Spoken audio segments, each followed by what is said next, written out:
La preview des Lakers. Donc, alors que je change d'écran, parce que pour vous montrer cette illustration, je ne l'ai pas faite tout à l'heure pour les Bucks, cette illustration signée Jordan, le cofondateur. Bien évidemment, le cofondateur. C'est la seule preview où vous verrez deux joueurs d'équipe. La partialité toujours. Bien sûr, en les personnes de LeBron et d'Anthony Davis, vous aurez reconnu pour quelle équipe était Jordan, bien évidemment, comme son prénom ne l'indique pas, puisque c'est son vrai prénom et non pas un pseudo. Bien sûr, la preview signée Benjamin, présent avec nous, c'est après une intro aussi bien écrite, je tiens à le dire, qu'illisible pour tout autre fan d'une autre franchise qui ne s'appellerait pas Los Angeles Lakers, que Benjamin nous résumait la saison passée des Purple and Gold. Du coup, je te laisse la place, Benjamin, bien évidemment, pour ce petit résumé rapide d'avant-preview, avant de faire le tour du roster qui a bien changé avec des arrivées intéressantes. Alors déjà, en termes d'intro, celle de Val sur les Bucks, ceux qui aiment bien les intros bien écrites, allez la voir parce qu'elle est franchement super bien écrite. Vous allez retrouver dans cette preview des Lakers, des éléments sur les transferts de l'été en partant du principe qu'en fait ça a plutôt démarré en février, donc avec un peu un compte rendu de ça et l'idée de se dire qu'en fait Pelinka a vraiment rempli un peu toutes les cases que c'était donné les Lakers à cocher pour la reprise. Un point précis sur Austin Reeves pour ce que ça va donner.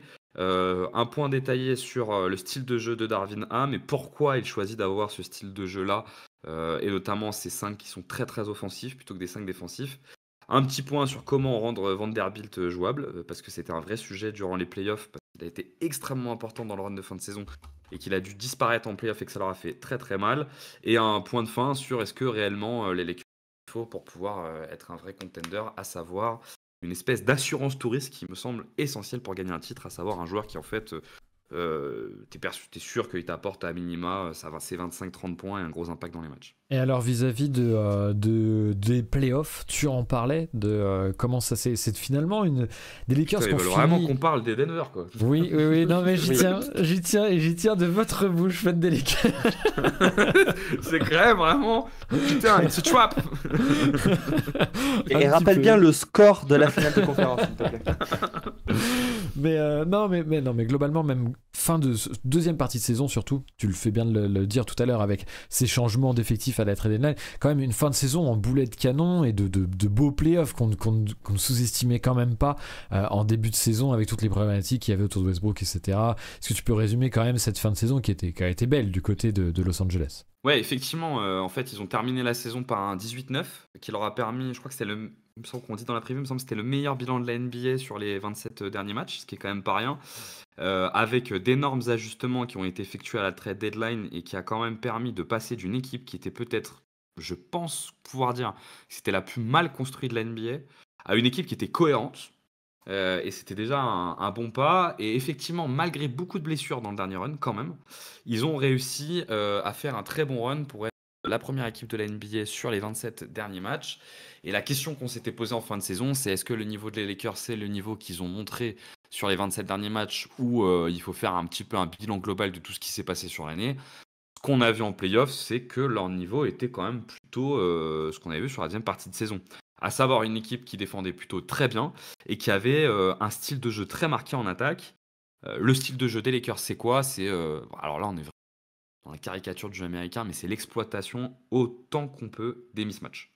Et c'est un style de jeu qui est assez basique, via des pick and roll principalement, un peu d'isolation, mais des pick and roll.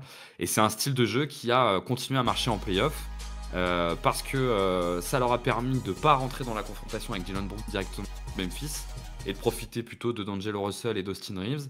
Ça leur a permis aussi de faire très très mal aux Warriors en étant à l'intérieur via Anthony Davis. Et ils sont tombés effectivement face à Denver sur au-delà d'un match-up qui ne leur convenait pas, une équipe plus forte qu'eux. Et on l'a vu à chaque fois dans les quatrièmes quart-temps. C'est-à-dire que moi, je ne suis pas du tout d'accord avec l'idée qui est de dire que les Lakers étaient pas loin de vraiment faire chier Denver. Parce que je trouve qu'à chaque fois que ça devenait compliqué et quelque chose qui caractérise notre sport, c'est ce gap de niveau que tu passes dans le quatrième quart-temps. Là-dessus, à chaque fois, ils étaient dépassés. Et donc, c'est la première raison. Et la deuxième, un Jamal Murray qui a été dans les moments clés de la série, match 2 et 3, absolument indécent. Et ça, c'était dur à anticiper quand même. Ah, c'est pas la note qui dit ouais, enfin faire jouer les vieux en altitude aussi. Quelle idée. Effectivement, on a ça Effectivement, pour ça aurait pu nous. être ça, ouais. Alors que Garincha, bien évidemment, et je ne peux résister au fait de le citer, un très beau score, surtout 4-0, c'est comme ça qu'on aime les Lakers. Sweepé. Jérémy, par rapport à cette série et puis globalement ce run en playoff des Lakers, qu'est-ce que tu as pu penser de l'équipe? Je sais que quand même, ils t'ont fait transpirer les Angelinos. Alors moi, c'est clair que c'était l'équipe que j'avais un peu plus, enfin que j'avais le plus peur d'affronter en playoff. Déjà parce qu'il y avait cette défense qui me paraissait être une des défenses les plus adaptables de la ligue, et parce qu'on savait que offensivement, ils s'appuyaient quand même sur une diversité d'armes qui était intéressante. Je pense qu'effectivement, ils ont été élites défensivement, et malheureusement, le niveau de Jamal Murray a fait un petit peu craquer la défense des Lakers au global. Et après, en fait, je suis d'accord avec Benjamin, on a l'impression qu'ils étaient tout le temps dans les matchs et qu'ils craquaient sur les fins de rencontre. Et ma théorie là-dessus, je pense que c'est juste la limite de LeBron James, Anthony Davis, c'est-à-dire que physiquement, ça leur coûtait trop. Et je trouve que le Game 4 est la meilleure illustration de ça, c'est-à-dire LeBron James qui est absolument cataclysmique, enfin qui est extraordinaire plutôt en première mi-temps. Et quand il revient au troisième quart-temps, on sent que les jambes, elles sont plus là. Et pendant tout le troisième quart-temps et une partie du quatrième, il va pas arriver à réenclencher la machine. Et même s'il va réussir à contribuer un petit peu à la fin, c'est trop petit, trop tard. Mais je pense que c'est un petit peu ça qui a manqué à cette équipe. Finalement, c'était les jambes pour vraiment rivaliser avec le duo Jokic-Jamal Murray qui portait Denver. Mais en tout cas, les Lakers, c'était extrêmement complet. Ils ont réussi à se trouver une diversité d'options super intéressante. Je trouve à l'image de Rui Hachimura, on trouvait un joueur qui était très irrégulier à Washington et dont l'arrivée est plutôt très bonne. Et en playoff, il a vraiment été excellent. Austin Reeves, pareil, qui vraiment est un bon métronome. Franchement, les Lakers arrivaient à l'intersaison avec cette impression il y a encore des améliorations à faire, mais quand même, par rapport à la situation dans laquelle ils étaient 3-4 mois plus tôt, c'était vraiment inattendu, quoi. C'est-à-dire que ils Oui, partaient de parce que, tellement loin au moment de la trade deadline que c'était vraiment parce séquent. que dans ce que tu dis, tu as totalement raison et ça va venir influer sur le projet pour la saison en cours. Le problème des Lakers, qui effectivement sont arrivés cramés contre Denver, c'est que leurs playoffs, enfin, je vais grossir le trait, mais en fait, leurs playoffs, ils ont commencé en mars. Parce que dès mars, ils ont dû se mettre dans Ça. ce mood-là et ils ont gagné beaucoup de matchs. Enfin, moi, pour avoir regardé tous les matchs des Lakers, ils ont gagné beaucoup de matchs en dépensant énormément d'énergie parce que leur style de jeu, c'était l'intensité. Et effectivement, le, le maxima de leur énergie il a commencé un peu tôt. Et l'enjeu pour la saison à venir, c'est qu'il commence plus tard. Commencer plus tard, donc avoir un plancher peut-être un petit peu plus élevé. Et on en vient justement à, comme d'habitude, les mouvements de l'intersaison, puisqu'il y a eu pas mal de choses du côté des Lakers en termes d'arrivée, de départ, et puis on fera un point sur le roster avant de laisser la parole à Benji qui parlait parfaitement de toutes ces arrivées, justement en termes de besoins vis-à-vis des Lakers, des différents besoins de l'équipe. Arrivée donc Christian Wood, Cam Reddish, Jackson Hayes, Gabe Vincent, Taurean Prince, Jalen Hood, Skifino, pardon, je ne le lis mal, vous m'excuserez. Skifino, ouais, Jalen Hood Skifino.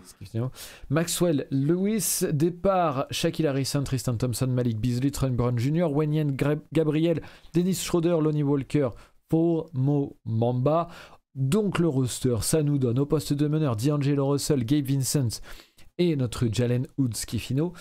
Arrière, Austin Reeves, Max Christie. Au poste d'ailier, LeBron James, Cam Reddish, Taurean Prince, Maxwell Lewis. Au poste d'ailier fort, Jared Vanderbilt, Rui Hachimura dont on parlait juste avant. Au poste de pivot, Anthony Davis, Christian Wood et Jackson Hayes. Tu parlais des différents besoins, Benjamin, dans ta preview vis-à-vis de ces arrivées. À la main, à l'aile, au poste de pivot, est-ce que tu peux nous expliciter un petit peu si, selon toi, pourquoi cette intersaison répond à ces différentes problématiques du côté des Lakers? Ils ont construit un nouvel effectif en février et l'intérêt, de toute façon, Pelinka l'avait dit dès février que le but c'était d'anticiper la free agency. Ça leur a permis de tester un petit peu des joueurs et de voir ce qui marchait, ce qui marchait pas. Bon, en l'occurrence, ce qui marchait bien, on en a déjà parlé. Mais ce qui marchait moins, c'est ils ont manqué, et on l'a vu contre Jamal Murray, d'un meneur de jeu qui est capable d'être à la fois un bon shooter et un bon. Parce que Dilo, même s'il est passé à côté, enfin moi j'y crois pas du tout à Dilo, mais même s'il est passé à côté en attaque, quoi qu'il arrive, c'est pas Sur les ailes, ils avaient un besoin très important de shooters, notamment depuis le départ de Malik Monk. Ils avaient Lonnie Walker et Troy Brown. Ça n'a pas trop marché. Troy Brown est quand même très limité. Lonnie Walker était un bon alternatif, mais permis de faire gagner un match de playoff. Et Malik Beasley, qui devait être ce joueur-là, était catastrophique. Et enfin, on l'a dit tout à l'heure sur Jérém, tu parlais de la qualité défensive des Lakers. Elle était hyper idiocentrique. C'est-à-dire qu'elle était quand même extrêmement dépendante d'Anthony. Je pense le meilleur défenseur de la NBA, en tout cas le plus impactant. Et donc, ils avaient absolument besoin de remplacer Anthony Davis, d'avoir un substitut à Anthony Davis pour quand il n'est pas là, pour pas sombrer. Parce qu'on l'a vu l'année dernière, quand il passait les séquences sans Anthony Davis, de 5 out, sans shoot, bref, ça c'était une catastrophe. Mais bon, de 5 out, c'était cata. Donc, il y avait besoin de trouver un... Et donc, effectivement, on a senti qu'on a été guidé par ça. Le bon défenseur shooter, c'est la bonne surprise. Ils ont réussi à récupérer Gabe Vincent. Sur les ailes, avec ce besoin de shoot, il y a Cam Reddish qui est arrivé, qui sera probablement pas très impactant. Mais surtout, il y a Taurean Prince, qui en plus fait une très bonne pré-saison et qui est plutôt une valeur fiable. Et à l'intérieur, c'était compliqué de trouver un remplaçant à Anthony Davis sur ce profil un peu de dissuasion de cercle. Moi, j'aurais bien aimé qu'ils prennent Nerlens Noel il y a 6 mois. Continue l'expérience avec lui, ils l'ont pas fait. Ils ont pris Jackson Hayes dans un premier temps, qui a vraiment ce profil-là, même si Jérém a d'énormes limites sur Jackson Hayes et légitime. Et Christian Wood, qui arrivait dans un second temps, mais qui, à partir du moment où il est arrivé, on a tout de suite senti qu'il allait prendre une part très importante dans la rotation de... Quentin dans le chat qui parle des limitations de Gabe Vincent, qui est présenté effectivement par certains fans des Lakers comme le meilleur meneur shooter, presque au niveau de Steph Curry. Jérémy, est-ce que tu as d'autres peut-être critiques à faire à certains fans des Lakers qu'on sait parfois délusionnels, hein, on va le dire, mais moi j'ai aussi cette impression, non, mais c'est sur certains points aussi, je trouve, je te rejoins, par exemple Taurean Prince, je trouve que c'est assez solide. Alors si c'est pas incroyable, je trouve que ça donne des réassurances, notamment derrière Cam Reddish, parce que c'est quand même un peu le flou pour le joueur qui a été bazardé de franchise en franchise depuis les Hawks, donc dont on sait le potentiel, mais on sait aussi que personne n'en veut, donc ce qui veut dire quelque chose quand même. Je suis d'accord sur l'aile. Je sais que bon voilà, D'Lo, Gabe Vincent, moi je trouve que ça peut être bon tant que tu sais qu'ils sont irréguliers au possible et l'un et l'autre. Jackson Hayes, Jérémy, est-ce qu'on a les mêmes limites par rapport au renfort intérieur? Qu'est-ce que tu penses de toute façon au global de ces arrivées et de cette intersaison du côté des Lakers? Alors, côté intérieur déjà, parce que c'est là-dessus qu'on va commencer. L'arrivée de Christian Wood, je sais pas trop quoi en passer, pour être honnête. Offensivement, il est loin d'être incapable. Défensivement, sa réputation le précède. Maintenant, je me dis, dans un collectif où il y a d'excellents défenseurs autour, est-ce que tu peux pas arriver à en faire quelque chose? Moi, j'ai l'impression qu'ils peuvent arriver à en faire quelque chose et que ça peut être une arrivée qui, en tout cas, dans le contexte de la saison régulière, fonctionne plutôt bien. Jackson Hayes, c'est un petit peu son pendant, c'est-à-dire qu'on pourrait se dire qu'il va apporter de la protection de cercle et que ça va être bien parce qu'on a toujours ce marronnier de tous les ans d'Anthony Davis qui ne veut pas jouer au poste 5 et qui fait savoir et qui le dit dans la presse. Encore. Voilà, il le dit toujours. Même si à la fin, on sait que dans sa contrat, il jouera poste 5. Mais Jackson Hayes, le problème qu'il y a, c'est, je ne sais pas trop comment le dire, mais en termes de QI basket, on va se concentrer sur le QI basket, c'est désastreux, quoi. Et du coup, il a des atouts physiques qui sont assez impressionnants et j'ai l'impression qu'il arrive à en faire à peu près rien du tout.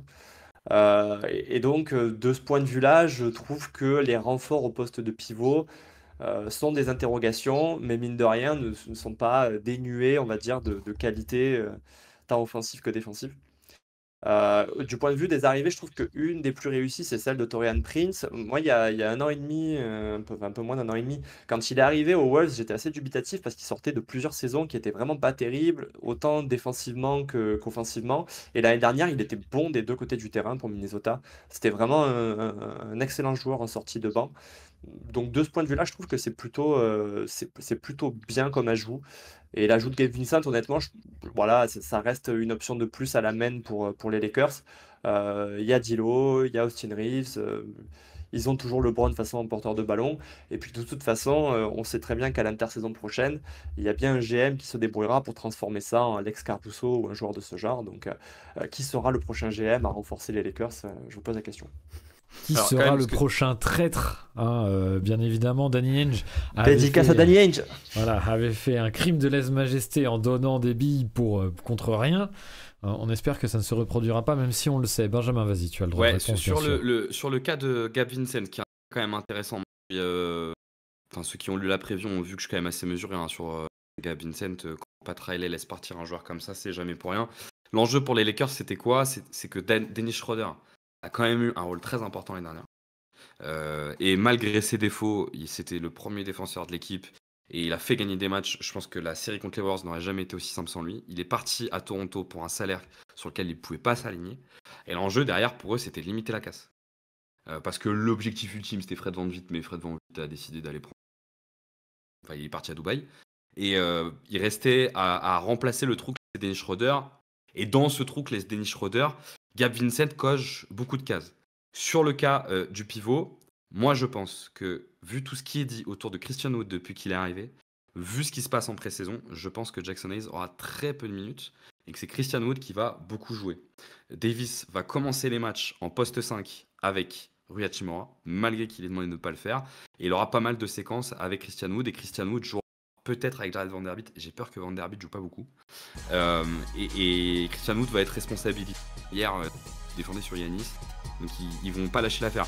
Le seul truc qu'on peut se poser avec Christian Wood, effectivement, c'est ses capacités défensives. On sait que les Lakers avaient Thomas Bryant l'année dernière, qui était très bon offensivement, qui était une catastrophe en défense. Et malgré les très bonnes performances offensives qu'il donnait dans l'absence d'Anthony Davis, ils ont quand même pas hésité à le trade pour, je crois, un second tour de draft, enfin, pour 3 fois rien.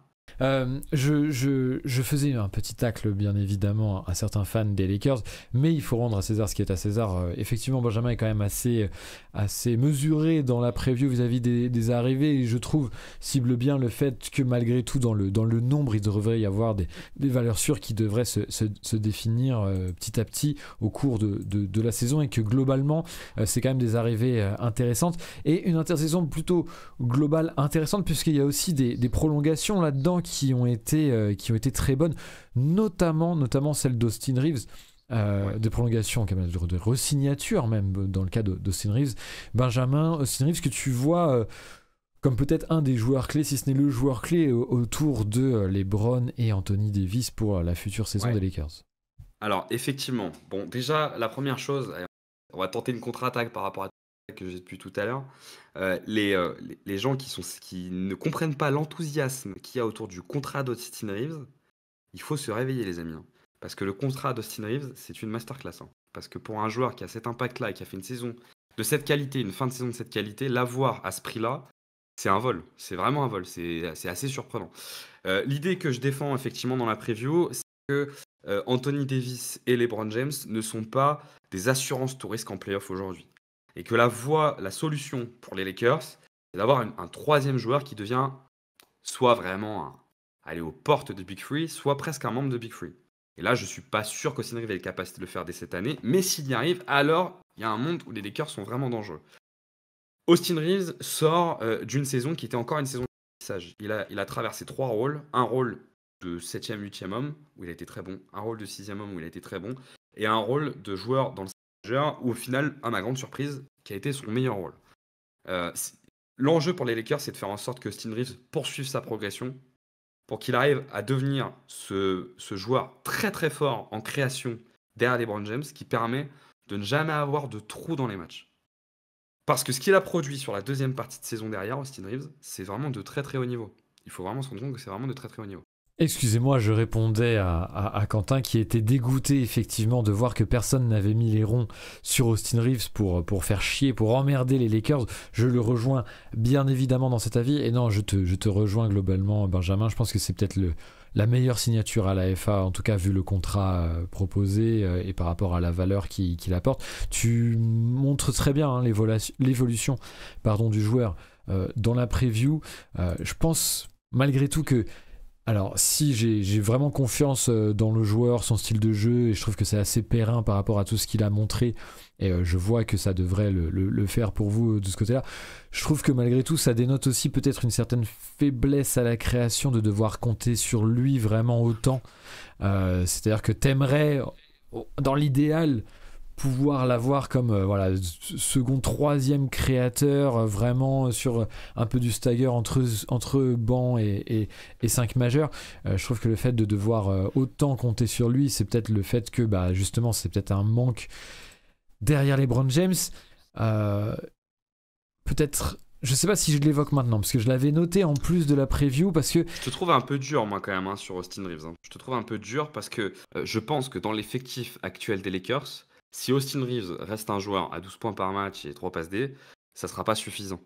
Et je pense qu'il va être plus attendu l'année prochaine qu'il était cette année et plus ciblé. Donc il faut qu'il continue à progresser pour atteindre le niveau qui sera nécessaire pour que les Lakers puissent être un vrai contender. Et ça, c'est un sujet intéressant pour moi parce que ça demande deux choses. Ça demande de se poser la question si Austin Reeves a atteint une forme de plafond, qui est déjà assez haut, mais est-ce qu'il est encore capable de progresser? Et ça demande à Darvin Ham de le mettre dans les conditions pour qu'il puisse développer ça. Parce que si demain, je te prends un exemple tout con, si demain Austin Reeves et D'Angelo Russell ont les mêmes responsabilités, ça marchera pas. Ça marchera pas parce que D'Angelo Russell, il n'est pas fiable. Toi, tu penses que par rapport à Darvin Ham, on reviendra après sur un autre point que je vais éclaircir par rapport à ça, parce que c'était pas vraiment mon point, mais justement, est-ce que toi tu penses que Darvin Ham a les clés pour le faire? Est-ce qu'il a la volonté de le faire? Est-ce que c'est le plan de jeu qui se dessine du côté des Lakers de justement responsabiliser plus Austin Reeves plutôt que les meneurs qu'on a du côté des Lakers? Ça fait quand même beaucoup potentiellement de ball handlers créateurs moyens. Je pense que ce qui est compliqué pour Darvin Ham, c'est qu'ils doivent leur bonne fin de saison dernière pour beaucoup à D'Angelo Russell, qui a été extrêmement bon. On est quand même sur un joueur qui, sur un échantillon, je crois, de 20 matchs, et à plus 20 de net rating quand il est sur le terrain. C'est quand même un délire. Moi, j'y crois pas du tout en D'Angelo Russell, et que c'est compliqué, et qu'en fait, ça lui a assis une certaine légitimité dans le groupe, en fait, cette fin de saison-là, même s'il s'est planté dans une série. Et je pense que Darvin Ham va plutôt aller vers plus de ballons pour D'Angelo Russell que plus de ballons pour Austin Reeves. D'autant qu'Austin Reeves est un très bon joueur capable de s'adapter à tous les rôles, ce qui est moins le cas de D'Angelo Russell. Donc j'ai peur que Ham aille vers plus de D'Angelo Russell. Il y a Jordan, le cofondateur bien évidemment dans le chat, qui a beaucoup de mal avec Darvin Ham. On le sait dans chaque matinée où on se lève, où les Lakers ont joué la veille. Croyez-moi, c'est un festival dans la conf QI. Nous, personnellement, on adore ça et on clique. Mais effectivement, pour les fans des Lakers, je sais qu'il y a eu pas mal de critiques quant au coaching. Jérémy, par rapport à ça... Je suis désolé, j'ai envie de sortir un petit peu de la preview pour aller un petit peu plus loin. Moi, j'ai l'impression que si on se pose ces questions-là, et si ce sont des questions aussi prégnantes que ça, et tu l'as très bien dit dans tes termes, Benjamin, pour que les Lakers soient à nouveau un contender réellement sur le titre, il faut que, notamment, Austin Reeves puisse passer ce cap-là en termes de création, etc., en termes de volume de jeu, être responsabilisé dans ce rôle-là. Moi, je trouve que ça dit énormément de choses aussi, de la potentielle faiblesse de LeBron James et la peur, la crainte qu'il ne puisse pas le réitérer, ou en tout cas, je vais être un petit peu plus nuancé, calmez-vous, ou en tout cas qu'il y ait ces problématiques de santé qui l'en empêchent, un petit peu comme dans ses derniers playoffs. Ouais. C'est quand même un joueur qui a vu sa moyenne d'efficacité la plus basse depuis sa saison rookie, LeBron la saison dernière, qui a vu son free throw rate en baisse, en très forte baisse, pareil dans une de ses moyennes les plus basses en carrière, un usage qui a baissé en playoff, qui est descendu en dessous des 30%, un nombre de drives en baisse, un régime de tir qui change. On a vu beaucoup tout au long de la saison, beaucoup plus de pull-up à 3 points, et notamment sur les fins de match, notamment quand on avait l'impression quand même en termes d'endurance, c'était plus compliqué pour LeBron de porter l'équipe. Est-ce que, on le voit, les Lakers ont besoin d'un LeBron maître du jeu pour pouvoir encore une fois affleurer en playoff comme il faut. Jérémy, est-ce que quand même ça devient pas de plus en plus compliqué aussi de ce côté-là? Alors déjà, je te dirais fais attention parce que je connais quelqu'un qui a fait un thread pour parler d'un possible déclin de LeBron en décembre dernier, début décembre dernier, et qui a été remercié par une moyenne à 35 points pendant un mois et demi. Mais effectivement, moi, sur ces playoffs-là, j'étais un petit peu intrigué sur le cas LeBron James parce que je reste persuadé que cette blessure au pied, elle a quand même beaucoup gêné ses performances de playoffs. et que c'est aussi pour ça il avait besoin que Austin Reeves, notamment, porte plus la balle. Et on imagine qu'il aurait aimé que D'Angelo Russell fasse un petit peu mieux, notamment en finale de conférence. Le problème, c'est qu'on parle d'un joueur qui va avoir 39 ans dans 2-3 mois, et qu'on sait qu'à cet âge-là, être responsabilisé comme il est aujourd'hui, je crois pas que dans l'histoire ce soit arrivé un joueur qui arrive à 39 ans et qui reste la première force de création d'une équipe. Donc forcément, on va suivre son état de santé avec curiosité. Et forcément que c'est crucial pour les Lakers. Et c'est là où je comprends tout à fait ce que dit Benjamin, mais je pense que Austin Reeves n'a peut-être pas aujourd'hui le niveau pour être cette deuxième force de création d'une équipe. Pour moi, c'est un joueur très très propre qui sait tout bien faire, mais qui va pas forcément être explosif sur le premier pas, qui va pas forcément être un créateur de premier plan. Et du coup, je pense que la saison des Lakers repose bah, encore et toujours beaucoup sur LeBron James, et que c'est de son état de santé et de son niveau en playoff que le plafond de cette équipe des Lakers va dépendre. Est-ce que vis-à-vis de ça, il n'y a pas plutôt une façon de le voir un petit peu différente, c'est-à-dire, ok, en playoff, c'est clair et net, et le plafond et la capacité des Lakers à être contenders, ça passera par un LeBron en santé, mais justement, est-ce que c'est pas de se dire, Jusque-là. il faut qu'il y ait un plancher, durant la saison régulière, amené peut-être par la densité de créateurs, même des créateurs non Ouais, élites, mais tertiaire, les moyens bons, connecteurs. et qui du coup ferait reposer LeBron pour justement l'optique des playoffs. Est-ce que finalement le plus important en termes de joueurs pendant cette saison régulière, ce ne sera pas Anthony Davis pour garder le plancher défensif et réussir à maintenir un niveau plancher encore une fois pour justement amener LeBron en santé en playoffs. Benjamin, qu'est-ce que tu en penses? Je pense déjà que sur le passage de l'année dernière où les LeBron sur le mois de février-mars, ça s'est pas trop mal passé. Faut regarder les stats, je les ai pas en tête. Mais je crois que le bilan était largement positif. L'équipe, elle est en tout cas construite pour vivre sans lui. C'est une réalité, c'est quand même vrai. C'est-à-dire qu'il y a deux gros porteurs de balles avec D'Angelo Russell et Austin Reeves. Il y a une très grosse option avec Anthony Davis. Il y a une belle option offensive quand même avec Christian Wood qui parfois, je trouve, est un peu trop taclé pour sa défense. Pour de la saison régulière, ça fait beaucoup de bien. Donc il y a tout pour qu'il arrive comme il veut en fait dans cette saison. Comme il veut dans les playoffs. J'ai beaucoup de mesures sur les statistiques avancées avec LeBron en saison régulière parce que ça fait quand même 2-3 ans que la façon dont il joue en saison régulière n'a rien à voir avec la façon en playoff. Moi je le trouve parfois insupportable en saison régulière. On a l'impression parfois qu'il s'en fout complètement. Et donc il prend beaucoup de pull-up de très loin. Quand même, c'est très très dur de porter un vrai jugement sur statistique sur ce qu'il fait dans la saison régulière. L'enjeu pour les Lakers, c'est un peu d'ailleurs par ça que je conclue la preview, c'est effectivement que LeBron arrive dans de bonnes conditions en playoff. Parce que l'effectif de l'été dernier, qui est un effectif moins fort que celui de cette année, avec un LeBron James blessé, était quand même dans les 4 dernières équipes de l'NBA. Donc on met énormément de mesures sur les Lakers, alors que la réalité, c'est quand même que cette équipe a fini top 4 avec sa star blessée et un effectif moins fort que celui qui démarre la saison. Et ça, c'est pas anodin. Non, mais clairement, clairement. Et après, je sais pas du coup si c'est la défense ou l'attaque qui va permettre à LeBron de se reposer, mais j'ai l'impression que du coup les options sont ouvertes et que ça va un peu dépendre de quelles rotations vont être priorisées par Davinam. Parce que finalement, ils se sont renforcés offensivement, mais on sait que défensivement, leur raquette, Vanderbilt, Davis, avec d'autres joueurs plutôt très physiques à l'extérieur, ou en tout cas défenseurs corrects, devraient permettre effectivement de gagner des matchs assez facilement. Et ils ne seront pas dans la même situation qu'ils étaient l'année dernière où ils ont dû forcer de fin février à mi-avril pour atteindre les playoffs. Là, cette année, ils vont pouvoir se gérer. Et je pense qu'effectivement, ça fait depuis peut-être la saison 2020-2021 que les Lakers n'ont pas paru aussi complets.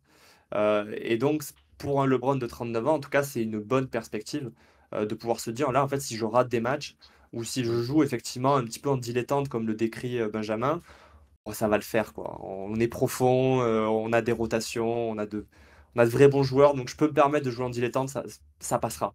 Ça Ouais, passera cette année. parce que tu peux même ajouter que les difficultés de l'année dernière des Lakers, elles sont d'avant février, même quand Anthony Davis ou LeBron n'étaient pas là, l'équipe tournait. Donc tu as complètement raison. C'est-à-dire qu'aujourd'hui, même en saison régulière, il y a LeBron qui est absent. Tu vas pas te dire c'est pas la catastrophe en réalité, ça devrait passer. Le seul où vraiment c'est vraiment emmerdant, c'est quand les deux sont pas là, ce qui peut arriver.